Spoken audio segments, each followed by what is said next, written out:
Hey everyone, it's Fun Around, and my name is Jordan, and welcome to Week 2 Thursday Night Football. Before we get into it, I just want to ask you, do you have trouble sleeping at night? Well, I do too, because of the Cleveland Browns. So for this game, we have the Buffalo Bills at Miami. Both of these teams kind of had their growing pains in Week 1. The Buffalo Bills defense got a little bit better in the second half versus the Cardinals, and then the Miami, they kind of struggled a little bit to score there against the Jaguars. They did have a big play with Tyreek Hill for 80 yards. But for this matchup, I'm taking it lightly just because it's one game. You will see images that come up on the screen. Those will be from a data app called Outlier. There's a link in the description that'll give you a 7-day free trial for Outlier. So for this first pick, I do like James Cook over 14.5 rushing attempts at -110. And the reason why, first of all, there's a chance of rain for Thursday night. It's a very small chance right now, filming this on a Wednesday afternoon, but it could get worse the closer we get to it. That would just potentially increase the rushing opportunities for James Cook, depending on how bad it is. But that's not the main reason why I'm going with him. So the spread for this game is pretty close in Miami's favor. Obviously, if the Buffalo Bills get a lead, they're going to want to run the clock out there in the fourth quarter. So that could kind of go either way with those teams. I did check last game, and Cook had 2 rushing attempts in the first quarter, but he finished the first half with 8 rushing attempts.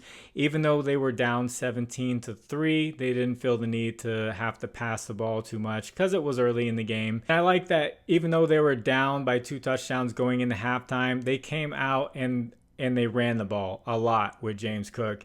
He finished with 19 total carries, and another reason why I do like him to continue to get carries. Near the end of last season, they really started to give him the ball as they got closer to the playoffs and throughout the playoffs. I know last season he did not go over this mark versus Miami, but it's not necessarily a matchup type thing.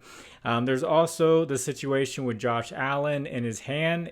He hurt his non-throwing hand, so I'm not worried about his passing attempts going down and them running the ball more. But I did read an article from heavy.com where they talk about Josh Allen and how this could potentially affect him, and he's been fine taking snaps under center or in from the shotgun. But it could limit his rushing attempts a little bit. He said himself that the coaching staff wants him to have more of an emphasis on taking less hits and stop lowering his shoulder so much. And I think with this hand injury, you don't want to make it even worse. And it could potentially affect his ball security and all that. So I think this does give a little bit of a boost for James Cook. Just a few less carries there for Josh Allen. And as far as Miami's defense goes, they played against Jacksonville, Tank Bigsby and Travis Etienne. They split the carries pretty evenly. And Tank Bigsby was able to run for a decent amount of yards against them. Etienne was all right. And when it comes to the running game for the Bills, it's pretty much been Josh Allen and James Cook. And then there's Ray Davis, who's kind of like a handcuff in fantasy leagues. He got 3 rushing attempts, so not really a threat there. It's mainly going to be James Cook getting the majority of the carries. So with getting 19 carries in week 1 and averaging around 17 carries over his last 10 games down the stretch of last season, I do like him to go over 15 plus rushing attempts in this matchup. So if you guys could, please like the video. And if you haven't, please subscribe to the channel. And if you have a little bit of extra time, could you leave a comment for the algorithm? It's been working, just asking for a number like Ev from Guy Boston Sports does. So for this one, could you just put the number 3, just type in 3 and press enter. It really helps me out, and it just takes you 2 seconds to do. So I really appreciate that. And also, if you'd like to try a new Pick'em app and want to get away from Prizepicks, one with more options, dynamic payouts, try out Underdog Fantasy, Sleeper, ParlayPlay, and ChalkBoard. You can use promo code FINALROUND11 on any of these. They'll match your first deposit up to $100. And Underdog is doing up to $1,000 right now. There are links in the description, and I'll take you straight there with the promo codes. Thank you to anyone who uses those. So this second pick is going to be a defensive player for the Bills. It's Greg Rousseau over 0.2 0.25. It says 0.2 on Outlier. Over 0.25 sacks at -115. So he basically just needs a half sack. He just needs to get a sack with a teammate, and he goes over this line. Now, if you don't know who Greg Rousseau is, he's a young up-and-coming pass rusher. In the first matchup against Miami last season, he got 2 sacks against them. Later on in the year, he didn't get any sacks against them. But to start off this season, he started off with 3 total sacks. And I know he was going up against Kyler Murray, who, wants to tuck the ball and start running. But the Dolphins did give up 3 sacks total in their first week. So Greg Rousseau is going to be coming after Tua early and often. And I did check PFF rankings for the Dolphins offensive line.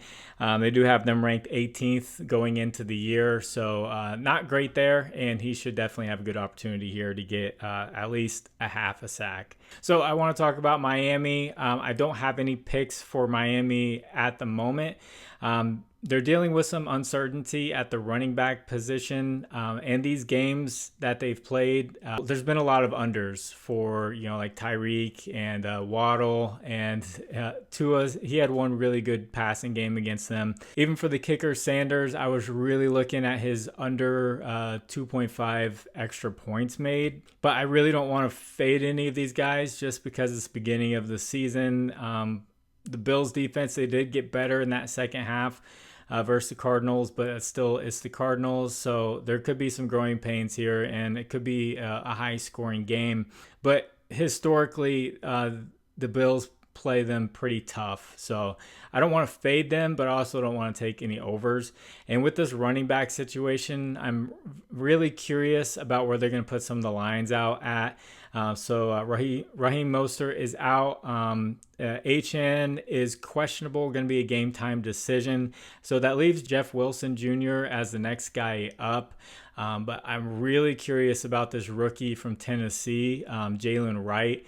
I'm hearing a lot of really good things about him and his speed, and he's just a monster. So if HN is out and we get a split backfield with Jeff Wilson and Wright, I'm really curious to see where they put Wright's lines at. If we get those, I would definitely put in the pin comment if I see a line that I like for Jalen Wright. I think he could have a really big game with this opportunity. So that's my thoughts on both sides of things. I don't think Josh Allen's going to be hampered when it comes to throwing the ball or anything like that. I just think he's going to have a few less rushing attempts, which would lead to some more for James Cook. But definitely when it comes to the red zone, I still think Josh Allen's going to be the main guy going for touchdowns, like I took his anytime touchdown last time. So if you'd like to discuss lines further, I have a Discord. Link is in the description. You can hop on in there. Conversation going on about football, WNBA, baseball, all that stuff. So it's free. You can just hop on in there and just start joining the conversation, bringing your research, help everyone out. And also for a recap of Sunday football, I had CJ Stroud under 0.5 interceptions. That hit. Nico Collins over 66.5 receiving yards. That hit. Josh Allen, anytime touchdown. He ended up with 2 of them. That hit. I had Mike Evans for an anytime touchdown plus 130. He ended up with 2 of them. And I said if you can correlate, if you can do correlated picks, because some apps don't allow that. I do like Baker Mayfield over 1.5 passing touchdowns. I believe he had 4. And then to finish the night, I had Amon-Ra St. Brown over 84.5 receiving yards, and he did not get that. So it was 5-1 there.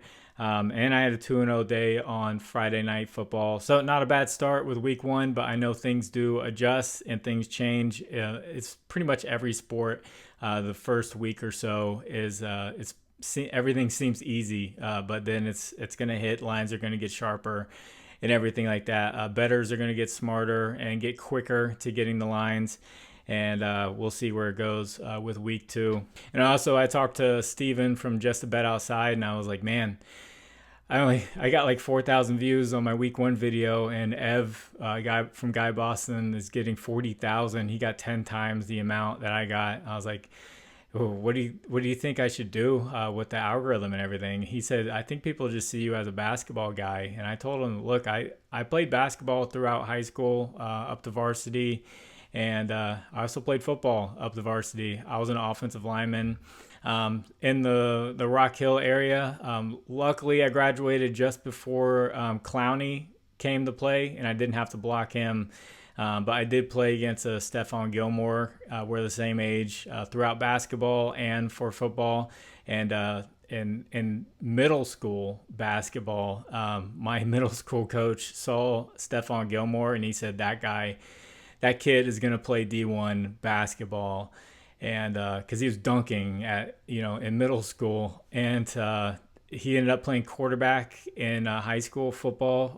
That's Stephon Gilmore. And, now he's one of the top corners in the NFL for a long time. So pretty cool to see that.